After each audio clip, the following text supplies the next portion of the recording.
नमस्कार, मेरा नाम प्रियंका सिंह है। नवरात्रि स्पेशल लेकर आए हैं और हमारे साथ हैं आचार्य विनय पांडे जी, जो ज्योतिष के विद्वान हैं, और उनसे जानेंगे कि माँ किस रूप में आ रही हैं और माँ की पूजा अर्चना कैसे करनी चाहिए, जी क्या नियम है।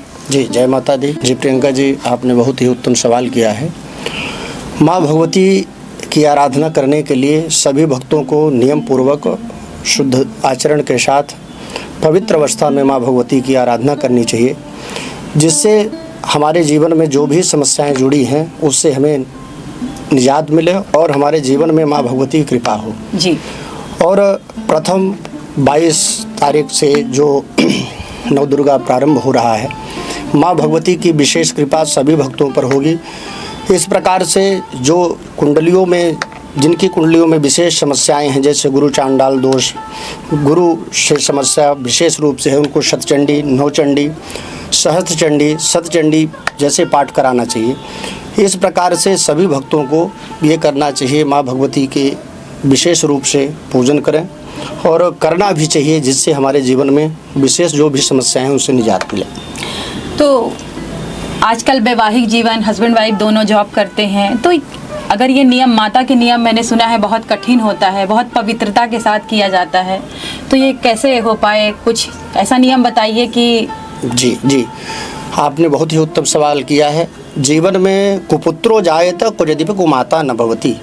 पुत्र कुपुत्र हो सकता है, लेकिन माता कुमाता नहीं हो सकती। इसलिए जीवन में माँ भगवती के जितना यथासंभव हो सके आप पूजन पाठ करें। उसके लिए विचार शुद्ध होने चाहिए, मन शुद्ध होना चाहिए। ऐसा नहीं कि हम भगवती की पूजा उपवास ही करके करें, ऐसा कुछ नहीं है। अगर हमारे जीवन में हम उपवास नहीं कर सकते हैं तो माँ भगवती की आराधना करने के लिए नियम पूर्वक हम एक मन शुद्ध करके भगवती की आराधना कर सकते हैं जी। उसके लिए विशेष रूप से सुबह, क्योंकि कलश स्थापन का जो मुहूर्त है वो सुबह 6:09 से लेकर के 7:40 तक सुबह है। उसके बाद राहु काल लग जाएगा। राहु काल के बाद अभिजित मुहूर्त 11:49 से लेकर के 12:49 तक रहेगा। उसमें कलश स्थापन करके विशेष रूप से हम माँ भगवती का पूजन करें। कलश स्थापन करने की विधि क्या है ये हम जान लेते हैं जी। कलश लोग नारियल को खड़ा रख देते हैं, कभी उसका मुख पीछे की तरफ रख देते हैं, कभी उल्टा रख देते हैं, तो ऐसा रखने का विधान नहीं है। जैसे हम उल्टा कलश में नारियल रखते हैं, अधो मुखम शत्रु विवर्धनाय, जैसे हम नीचे की तरफ मुख करके रखते हैं तो हमारे शत्रुओं की वृद्धि होती है। ऊर्ध्वम चबक्रम, अच्छा, नीचे जो नारियल का मुख रहता है उसको करने से हमारे शत्रुओं की वृद्धि होती है। ऊर्ध्वम चबक्रम बहुरोग वृद्धि, खड़ा रखने से और टेढ़ा मेढ़ा रखने से हमारे जो है तो रोगों की वृद्धि होती है। ऊर्ध्वम चबक्रम बहुरोग वृद्धि। प्राची मुखम रखने से हमारे जीवन में वित्त विनाश नाय, धन का नाश होता है। सदा शुभम सन्मुख नारिकेल, नारियल को हमेशा अपने सामने की तरफ एक लाल कपड़े में लपेट करके रखना चाहिए। और कलश स्थापन के लिए हमें शुद्ध मिट्टी या शुद्ध बालू, गंगा जी की या शुद्ध बालू हमें मिल जाए या मिट्टी मिल जाए, उसमें जौ बो करके उसमें कलश स्थापन करके कलश में के गले में एक मौली या धागा बांध करके उसको रखना चाहिए। और उस पर सुपारी, रोली, हल्दी, सप्तमृतिका, सप्तधान्य, सर्व औषधि, पंचरत्न ऐसा डाल करके उसमें हमें कलश स्थापन करना चाहिए। हो सके तो किसी विद्वान पंडित को बुला लें, अगर नहीं बुला सकते हैं तो घर में स्वयं स्थापित करके आप भगवती का पूजन कर सकते हैं। तो सवाल मेरा वहीं पे है कि जो लोगों के पास इतना टाइम नहीं है, हस्बैंड वाइफ हैं, दोनों जॉब करते हैं, अपने रोजमर्रा के जीवन से, तो क्या उनकी पूजा अर्चना फिर अधूरी रह जाएगी? वो तो इतना कुछ कर ही नहीं पाएंगे। तो इतना ना कर सके तो माता भगवती की विशेष आराधना करने के लिए हमें माँ भगवती की प्रतिमा या कोई भी माँ भगवती की फ़ोटो जो भी आपके यहाँ संभव हो सके, उसके सन्मुख आप एक दीपक जला करके माँ भगवती की आराधना कर सकते हैं, जो भी आपसे बने। तो उसके लिए आप कर सकते हैं, क्योंकि अब आपके पास समय नहीं है तो माँ भगवती की आराधना तो करना ही है। जी। तो माँ भगवती की क्योंकि आराधना करना है, उसके लिए हमारे पास समय भी नहीं है, तो कुछ तो समय देना पड़ेगा। अगर हमें भगवत कृपा चाहिए, भगवती की कृपा चाहिए, तो हमें कुछ ना कुछ समय तो देना पड़ना। जैसे हम अपने जॉब के लिए, हर एक कार्य के लिए समय देते हैं, उसी प्रकार से हमें भगवती के लिए भी थोड़ा सा समय निकालना पड़ेगा। आप दुर्गा सप्तशती का पाठ नहीं कर सकते हैं तो माँ भगवती का स्तोत्र कर लीजिए, ओम मय गिरि नंदित नंदित मेदिन विश्व विनोदिन नंदिन, इसका भी आप पाठ कर सकते हैं। गुरुदेव, क्या सुनने श्रवण मात्र से इसका फल? बिल्कुल बिल्कुल, श्रवण मात्र से मिलता है। उसमें लिखा है भगवान के नामों का गुणगान करें, कलयुग केवल नाम आधारा। जैसे भी हम माँ भगवती का नाम का स्मरण करें, नहीं बनता कुछ, माँ भगवती के मंत्रों का स्मरण कर लें, स्त्रोतों का स्मरण कर लें, नहीं बनता है तो आजकल तो यूट्यूब के माध्यम से भी आप स्त्रोतों का श्रवण कर सकते हैं। इस प्रकार से आप जरूर माँ भगवती की आराधना करें। इस बार माता किस रूप में और किस में सवार होकर आ रही हैं और क्या उन्नति देने वाली हैं? माता अपने भक्तों को हमेशा उन्नति ही प्रदान करती हैं। माँ भगवती इस बार सिंह पे सवार होकर के आ रही हैं और विशेष रूप से अपने भक्तों का कल्याण करने के लिए माता तो ऐसे भी अपने पुत्रों का कल्याण करने के लिए ही जगत जननी है, क्योंकि एक माता अपने पुत्र को कितने प्रकार से जो है तो लालन पालन करती हो, तो जगत जननी है, तो अपने सभी पुत्रों को अपने एक समभाव से देखती है। इसलिए कुपुत्र हो जाए तो कभी कुमाता न भय। पुत्र कुपुत्र हो सकता है लेकिन माता कुमाता कभी नहीं हो सकती। इसलिए सभी भक्तों को ये चाहिए कि अपने जीवन में माँ भगवती की आराधना जरूर करें, क्योंकि जगत में शिव, जो शिव शब्द है, शिव में शिव और शक्ति एक साथ ही रहते हैं। शिव में एक ही मात्रा हटा दी जाए तो सब हो जाता है। इसी प्रकार से माँ जगत जननी, जगत कल्याणी, माँ भक्ति पराम्बा शक्ति, उनकी विशेष आराधना करनी चाहिए। और यथाशक्ति यथा भक्ति, उसमें लिखा है जैसा हमारा शरीर का है। जैसे लोग कहते हैं गुरु जी हम निर्जला रह लेते हैं, ठीक है, शरीर आपका हम ऐसा कर रहा है, ऐसी आपकी प्रेरणा है तो आप कर रहे हैं, पर शरीरः परमो धर्म, शरीर सबसे बड़ा धर्म है। शरीर जैसा हमारा कहे उसी प्रकार से हमें माँ भगवती की आराधना करनी चाहिए। उसमें लिखा है दुर्गा सप्तशती में, निराहारौ यथाहारौ तन मनस्को समाहितौ। आप निराहार रह करके भी आप भगवती की आराधना कर सकते हैं, यथाहारो जो संभव हो वो आहार लेकर के रह सकते हैं, तन मनस्को समाहितौ, जैसे फिर आपका मन कहे आप भाव से शुद्ध विचार से आप रह सकते हैं। जिनके संतान नहीं है उनके लिए कोई विशेष उपाय या कि पूजा अर्चना कुछ? बिल्कुल बिल्कुल, माँ भगवती की आराधना करने से संतति जरूर प्राप्त होती है और कई चीज़ें हैं। माँ भगवती की आराधना करने से जरूर संतति प्राप्त होती है। इसके लिए दुर्गा सप्तशती में सर्वा बाधा विनिर्मुक्तो धन धान्य सुतान्वितो मनुष्यो मत प्रसादेन भविष्यत न संशय, इस मंत्र का संपुट लगा करके आप दुर्गा सप्तशती का पाठ कराएं, इससे काफ़ी अच्छा लाभ मिलता है। और जिन माताओं को संतति की विशेष कामना है वो इसके लिए ये संपुटित पाठ जरूर कराएं। और जिन कात्यायनी माँ का भी विशेष महत्व है, कात्यायनी महामाये महायोगिनी निधीश्वरी नंद गोप श्रुतम देवी पतिम में कुरुते नमः। कात्यायनी मैया का जो स्वरूप है उससे जिन स्त्रियों का माने जिन लड़कियों का विवाह काफ़ी देर से हो रहा है उनके लिए ये माँ भगवती के स्त्रोत का और इस मंत्र का जप करने से विशेष लाभ मिलता है और शीघ्रातिशीघ्र विवाह होता है। ऐसा जरूर करना चाहिए जिनकी जीवन में समस्याएं आ रही हैं। माँ के 9 स्वरूप हैं, इनकी अलग अलग महिमा और उनकी पूजा अर्चना के बारे में थोड़ा। जी, माँ भगवती प्रथमम शैलपुत्रीम चा, द्वितीयम ब्रह्मचारिणी, तृतीयम चंद्रघंटेति, कुसुमांडेति चतुर्थकम, पंचमम स्कांधमातेति, षष्ठम कात्यायनी चा, सप्तमम कालरात्रि चा, महागौरी चाष्टमम, नवम सिद्धिदात्री चा, नवदुर्गा प्रकीर्तिता। माँ के 9 रूप हैं। अब हम अपने जीवन में माँ भगवती के 9 स्वरूपों का विशेष आराधना करते हैं। जिनकी जो कामना है 9 स्वरूप माँ भगवती के ही हैं। जैसे 64 योगिनी हो गई तो महाकाली, महालक्ष्मी, महासरस्वती इसकी प्रमुख देवी हैं, उसके साथ उनकी अधिष्ठात्री देवी हैं। इसी प्रकार से हमें 9 भगवती के 9 स्वरूपों का पूजन करना चाहिए। पहले दिन माँ भगवती शैलपुत्री की हमें आराधना करनी चाहिए। शैलपुत्री की आराधना करने से हमें विशेष लाभ मिलता है और माँ भगवती को दूध से बनी चीज़ों का भोग लगाना चाहिए, इससे हमें शीघ्र लाभ मिलता है। माँ शैल जी। द्वितीयम ब्रह्मचारिणी, ब्रह्मचारिणी माँ का विशेष रूप से पूजन हम करते हैं। इसमें हलवे का भोग लगाना चाहिए और हलवे का कि मीठा? हाँ, हलवा विशेष रूप से हलवा रहेगा। सूजी का रहे या सूजी का हलवा तो सूजी का ही बनेगा। और विशेष रूप से माँ भगवती को भोग लगाना चाहिए। इसी प्रकार से हम 9 स्वरूपों की माँ भगवती की आराधना करते हैं और इसी प्रकार से माँ भगवती की हमारे जीवन में विशेष कृपा होती है। और माँ भगवती वैसे भी अपने पुत्रों के लिए, अपने भक्तों के लिए विशेष लाभप्रद जीवन में सभी के हैं। तो इसलिए जीवन में माँ भगवती की आराधना करने से जो शत्रु हैं, जिनकी जो भी कामना है उसमें, जैसे दुर्गा सप्तशती में लिखा हुआ है, जिनकी जो कामना है उससे संपुटित लगा, जिन लड़कों का विवाह नहीं हो रहा है वो उसमें पत्नी मनोरमाम देहि मनोवृत्तानुसारिणीम तारिणी दुर्गुषण सार सागर शुक्लोद्भवम, इस मंत्र का जो है उसमें संपुटित करके करने से उनको लाभ मिलता है। जैसे शत्रु हैं, कई चीज़ें हैं अपने जीवन में दिक्कतें आ रही हैं, ऐसा करने से हमारे जीवन में विशेष लाभ मिलता है। और माँ भगवती के स्त्रोत, और एक विशेष बात, हमें जीवन में माँ भगवती की कृपा चाहिए तो 9 दिन हो सके तो अखंड दीपक जलाना चाहिए। घी का अखंड दीपक से याद आया गुरुदेव कि जैसे हम अखंड दीपक जलाते हैं, जी। बीच में किसी कारणवश वो बुझ जाए जी, तो उसके लिए कोई जी जरूर इसमें विधान है कि हो सके तो पहले तो इतनी सावधानियों से, अगर नहीं आप उसकी संरक्षण कर सकते हैं तो हो सके तो जब तक आप पूजन करें तभी तक जलाएं जी।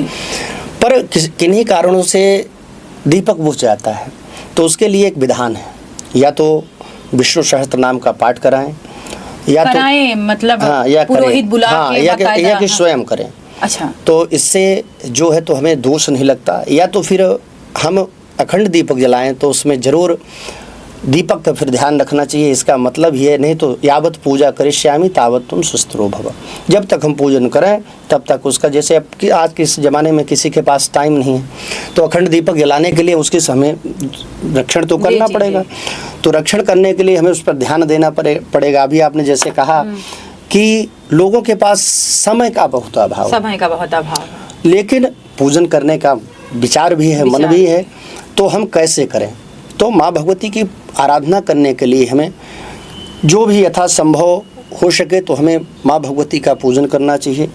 माँ भगवती के लिए श्रृंगार, जो औरतें अपने सौभाग्य की कामना करना चाहती हैं, देह सौभाग्यम आरोग्यम देह में परमम सुखम रूपम देह जयम देहि यशो देहि दुसो जहि, जो यश की कामना से, अपने सौभाग्य की कामना से करना चाहती हैं तो इस मंत्र को करके माँ भगवती को श्रृंगार चढ़ाएं, जो भी यथासंभव हो सके ये जरूर करना चाहिए। वैवाहिक जीवन जैसे है तो उसको और सफल और अच्छा, क्योंकि क्या हो रहा है कि आजकल हस्बैंड वाइफ में इतनी लड़ाइयाँ हो रही हैं कि रिश्ते आगे बढ़ नहीं पा रहे हैं, किसी न किसी वजह से आप देख ही रहे हैं कि टूट जाते हैं, कुछ ना कुछ दिक्कत।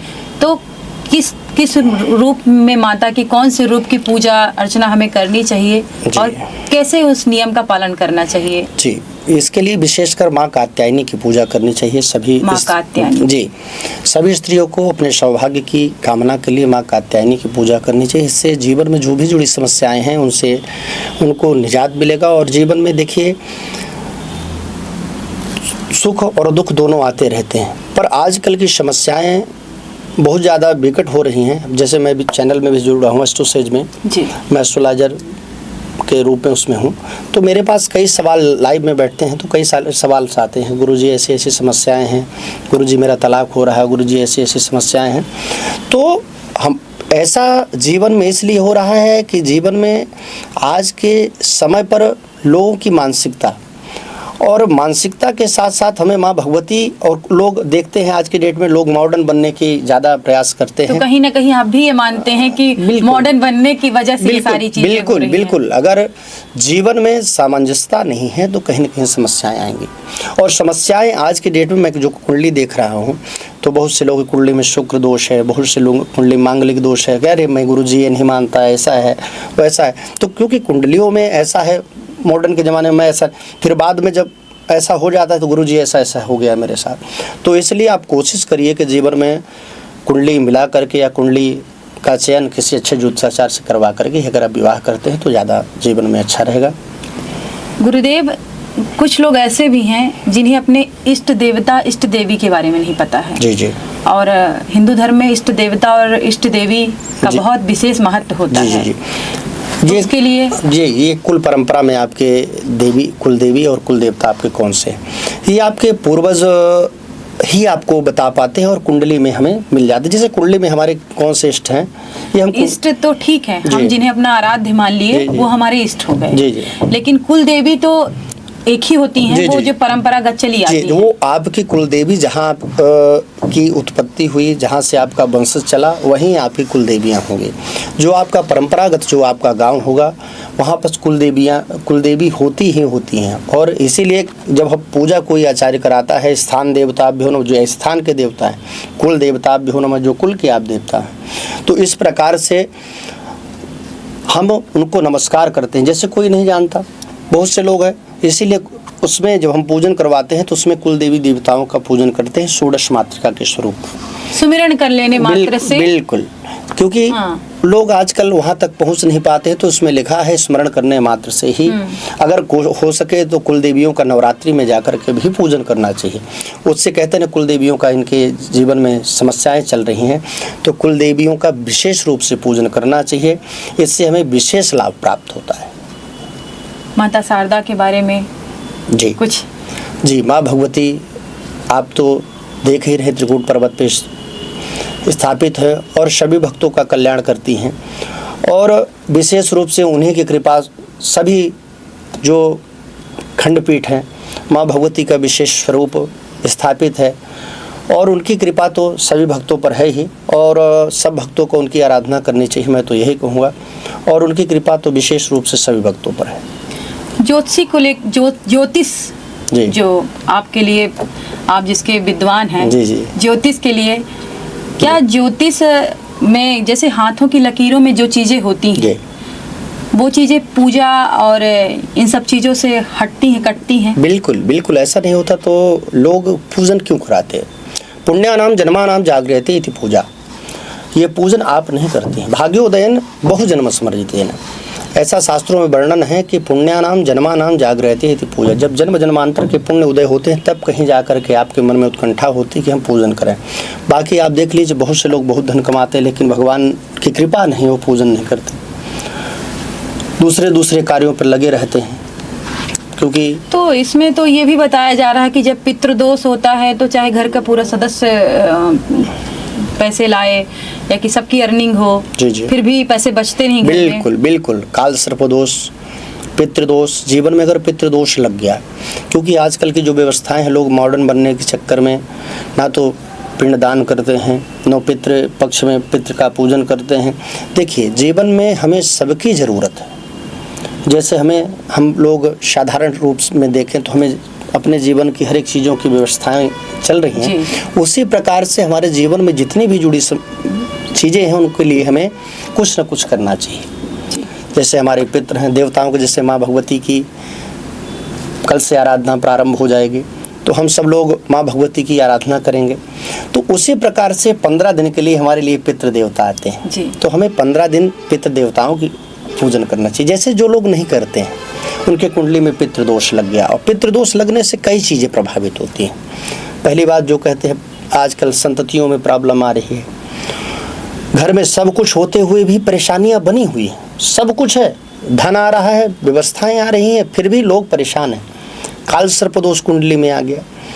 इन सब चीज़ों को लेकर के हमारे जीवन में कोई दिक्कतें ना आए, उसके लिए हमें भगवत आराधना जरूर करनी चाहिए। थोड़ा सा प्रश्न मेरा अच्छा शायद आपको न लगे, लेकिन फिर भी जी जी, हम कैसे जाने कि जो ज्योतिषी में बताया जा रहा है वो हमारे लिए फलदायक है? क्योंकि हमें तो इन सब चीज़ों का ज्ञान नहीं है। जी, आप ज्योतिषी हैं, आप बता रहे हैं, तो आपने जो बताया जी, कि जी। आप ऐसे पूजा करिए, आपके साथ ऐसे हो रहा है, ये हो रहा है, जी, जी। हमने विश्वास कर लिया। जी हम कहीं और गए, जी। उन्होंने बताया, जी।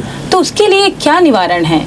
देखिए, क्या किस पे विश्वास किया जाए? जी बिल्कुल, आपने बहुत ही उत्तम प्रश्न किया है।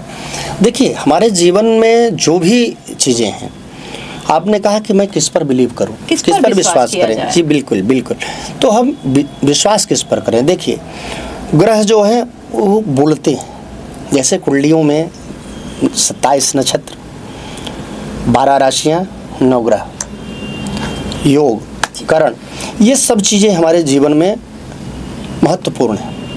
अब आपने कहा कि हम कैसे जानें? जैसे कुंडलियों में जो दोष है। जैसे कोई डॉक्टर होगा, अगर एक्सरे देखेगा तो अगर हड्डी टूटी हुई तो सब वही चीज़ें बताएंगे। डॉक्टर्स के पास भी तो इंसान 4 बार जाता है, तो जाके एक डॉक्टर, देखिए आपको बिलीव तब होगा जब वो बताएंगे कि आपके जीवन में ये घटनाएं घट रही हैं, देखिए, और ये घटनाएं घट रही हैं, तब आप उस पर बिलीव करेंगे। आजकल तो कोई लोग कुछ भी बोल देते हैं, मैं उस पर चर्चाएं क्योंकि नहीं करूँगा, क्योंकि सभी आचार्य ज्योतिष अपने अपने तरीके से बताते हैं। लेकिन आपने जो प्रश्न किया वो बहुत उत्तम प्रश्न किया है। तो अगर आपको जीवन मंत्र जाप मुँह दृढ़ विश्वास, अगर आप जिस आचार्य के पास जा रही हैं, आप उनको जानती हैं कि ये उत्तम रूप से हमें बतलाएंगे, तो उन पर विश्वास, और जो उनकी बताई हुई बातें अगर वो सत्य हो रही हैं तो आपको उन पर विश्वास करना चाहिए। पहले हमें उनकी बातों पे विश्वास करना चाहिए। बिल्कुल हाँ, विश्वास। अगर आप जीवन में जो घटनाएं आपकी घट रही हैं, अगर आपके गुरु जो जिस भी आप ज्योतिष आचार्य के पास जा रही हैं, अगर उन्होंने बताया, क्योंकि मैं तो लाइव में बैठता हूं तो मुझे मालूम है, जब तक किसी के जीवन में जो घटनाएं घटती हैं आप उनको प्रत्यक्ष रूप से आप नहीं बताते हैं, तो यहाँ तक कि वो फॉलो किए रहेंगे तो अनफॉलो कर देंगे। लेकिन प्रेमानंद महाराज जी तो ये सब नहीं मानते हैं। देखिए सबकी अपनी सोच है। देखिए वो ज्योतिषी नहीं देखिए, वो मानते। देखिए वो क्यों नहीं मानते, उनको देखिए वो भक्ति मार्ग के, समझिए भक्त मार्ग और गृहस्थ मार्ग में बहुत बड़ा अंतर है। और वो क्या है कि हम लोग गृहस्थ में हैं, तो गृहस्थ जीवन में और वैराग्य में बहुत बड़ा अंतर होता है। आप भक्ति मार्ग में आपको किसी चीज़ की चाह नहीं है, तो आप निष्काम भाव से भक्ति कर रहे हैं। पर हम लोग जो पूजन कर रहे हैं वो सकाम भक्ति से पूजन कर रहे हैं। तो सकाम भक्ति से हमें चाह होती है, और उनको चाह नहीं है। खाली भक्त राधा राधा, हमारे धन राधा श्री राधा श्री राधा। तो ठीक है, राधा नाम जपने से सारे कष्ट दूर हो रहे हैं। हाँ, तो होंगे ना। हम लोग भी तो कुंडली देख करके क्या बताते हैं, आप ये पूजन कराइए जी। तो कुंडली देखने के बाद कोई क्या बताएगा, आप कुंडली में ये दिक्कत है, आप भगवान शिव की आराधना करिए। आप कुंडली मार्केश चल रहा है, भगवान महामृत्युंजय भगवान की पूजन कराइए। आप कुंडली में ये दोष है, ये पूजन कराइए। तो पूजन ही, देखिए साइंटिफिक रीजन है, हमें पूजन करने से क्या लाभ मिलता है। आप मान लीजिए थोड़ी देर के लिए ना तो ग्रह हैं ना तो कोई भी चीज़ें नहीं हैं जी जी, पर सूर्यमंडल में अगर सूर्य है तो हमें अर्घ देने से ऐसा प्रतीत होता है, और साइंस भी ऐसा कहता है कि सुबह उठ करके पूजन करने से हमें विटामिन डी की मात्रा भरपूर मिलती है। तो हमारे शास्त्र में बहुत सुबह उठ करके ब्रह्म मुहूर्त में उठ करके भगवान पूजन करने का और सूर्य भगवान को अर्घ देने का विधान है। तो इससे क्या होता है, हमारे बॉडी में ऊर्जा प्राप्त होती है और विशेष हम जीवन में एक्टिव रहते हैं। तो इसी प्रकार से सभी ग्रहों का अपना अपना एक महत्व है। ग्रह राज्यम प्रयच्छन्ति ग्रह राज्यम हरन्ति जा ग्रहैर्व्याप्तमिदं सर्वं त्रैलोक्यस्य चराचरम्। ये रावण को नहीं छोड़े, समझिएगा, जो अपने चारों तरफ सभी ग्रहों को बंदी बना करके रखे। तो इसलिए जीवन में ग्रहों का बहुत बड़ा प्रभाव है, जो मैं मानता हूँ, क्योंकि मैं एक ज्योतिषाचार्य हूँ और ज्योतिष आचार्य होने के साथ साथ मैं कर्म कांड में भी विशेष रूप से रखता हूँ, जिससे मुझे ये मालूम है, क्योंकि मैंने जो पूजा कराई मुझे अनुभव हुआ, तो मैं विशेष रूप से ये जानता हूँ कि भगवत कृपा से विशेष प्राप्ति होती है और ग्रह अनुकूल होते हैं जो प्रतिकूल हैं। जी, अभी जो ये देश में हो रहा है उसके बारे में कुछ कहेंगे? सब बाढ़ आ रही हैं, आपदाएं आ रही हैं, तो ज्योतिष में इसका कुछ पहले से रहा होगा जी। अगर ज्योतिष की ही बात करें हम जी, तो विशेष देखिए, शनि कुंभ राशि में और जीवन में शनि एक निर्णायक ग्रह है। तो जीवन में, क्योंकि जब तक हम ये विपदाएं देख रहे हैं और आने वाला समय और भी क्लिष्ट होने वाला है, 2032 तक तो बड़ी समस्याएं आने वाली हैं, तो हम विशेष रूप से ये ज़रूर देखें कि क्योंकि आजकल हम मॉडर्न होते होते इतने मॉडर्न हो गए हैं कि हम पहाड़ों पर जा कर के महल तैयार कर रहे हैं। जहाँ भगवत आराधना होनी चाहिए वहाँ हम पार्टी कर रहे हैं। आपको मॉडर्न होने से थोड़ा सा प्रॉब्लम है। नहीं, मॉडर्न होना चाहिए, मैं ये नहीं कहता हूँ मॉडर्न होइए, लेकिन जो जहाँ का स्थान है उसको उस स्थान को रहने दिया जाए तो हमारे हिसाब से ज़्यादा। बाकी मॉडर्न होने से हमें कोई दिक्कत नहीं है, और समय जो कहता है उस पर आप रहिए, लेकिन हर एक चीज़ को मॉडर्न मत बनाइए। जैसे आजकल पूजाएं हो रही हैं, हम भी पूजा करते हैं, ऐसा नहीं है, लोगों के पास समय नहीं है, गुरुजी मेरी पूजा ऑनलाइन कर दीजिए। तो अब क्योंकि वो आ नहीं सकते तो गुरुजी करना है ही। गुरुजी मैं अमेरिका में हूँ, मेरी पूजा हो जाए तो हमें, क्योंकि आज के डेट में मॉडर्न है, मुझे उस तरह से करना पड़ता है, पूजन कराना पड़ता है। पर आप जब समक्ष बैठ करके भगवान के पास पूजन करेंगे तो उसका एक अलग प्रभाव होगा। जैसे मान लीजिए छोटी सी बात, एक माँ अपने बच्चा अपने माँ के गोदी में खेलता है और एक जो गाइड आजकल आने लगी हैं उनके साथ रहता है, आया के साथ, तो उसमें क्या अंतर होगा? दोनों में अंतर है। जो माँ प्यार दे सकती है वो नहीं दे सकती, और जब उसके साथ वो रहेगा तो उसको एक अलग अनुभव प्राप्त होगा और वहाँ रह करके उसको अलग प्राप्त होगा। क्योंकि आजकल दिक्कतें ज़्यादा समाज में आ रही हैं। जब हम संस्कार जहाँ से सीखना है वहाँ से संस्कार नहीं मिल रहे हैं, तो जहाँ से हमें संस्कार मिलते हैं वहाँ हम रह नहीं रहे हैं, और जहाँ संस्कार मिलने हैं तो वहाँ से आप देख रही हैं। तो ये जो आप विपदाएँ देख रही हैं तो मातृ ऋषि का एक कारण है। अभी हमारे साथ आचार्य विद्वान विनय पांडे जी थे और उन्होंने माँ भगवती के बारे में, नवरात्रि के बारे में, विशेष पूजा अर्चना सबके बारे में बताया कि बिजी शेड्यूल में कैसे पूजा अर्चना करना चाहिए, क्या करना चाहिए, कैसे करना चाहिए। तो आचार्य जी आपको बहुत बहुत धन्यवाद, अपना कीमती समय हमको दिए। जय जय जी, बहुत बहुत धन्यवाद। सर्वमंगल मांगल्ये शिवे सर्वार्थ साधिके शरण्ये त्र्यंबके गौरी नारायणी नमोस्तुते। माँ भगवती सभी भक्तों पर कृपा करें। जय माता दी, जय माँ विंध्यवासिनी।